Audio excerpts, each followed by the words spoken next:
Welcome to MG Chemicals Tech Talk Episode 5, Basics of Soldering.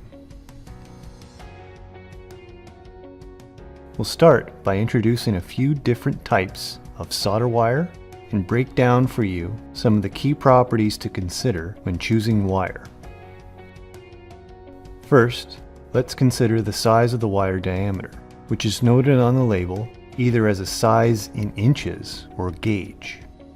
Up close, we can see the difference between 23 gauge on top compared to 16 gauge underneath.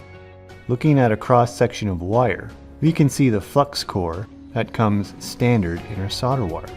This helps clean the area being soldered and helps the wire spread over the surface.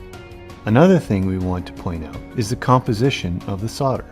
Solder wire is a combination of metal alloys together, with tin lead being the most popular type. MG Chemicals offers a range of both leaded and lead-free solder wire. In this demonstration, we'll show you soldering using a benchtop soldering iron. Here, we have the main station which helps us control the temperature. We need to set the temperature just above the melting point of the solder we're using. So check the technical data sheet to see the melting point of your particular solder.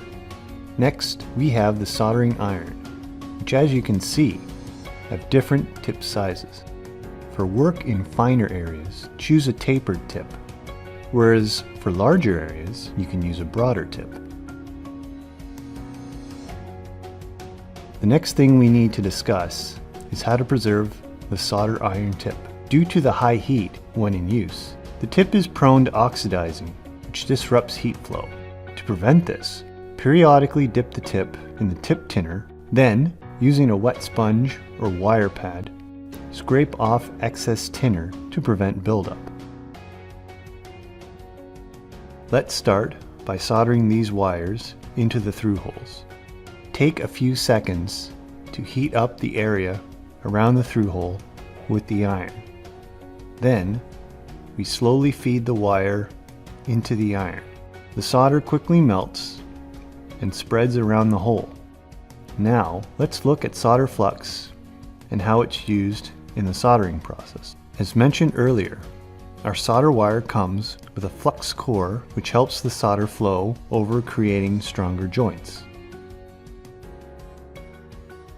Using additional flux prior to soldering, like this flux paste however, gives superior results as it cleans oxidation from the metal, helping the solder better wet out. The result is a smoother, shinier solder joint. The last thing we want to do is clean up any excess soldering flux.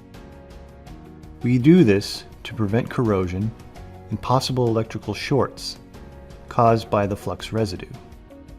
Here, we're using our 4140 flux remover pen, as the flux is small and localized. However, for larger scale jobs, you may need to consider using liquid.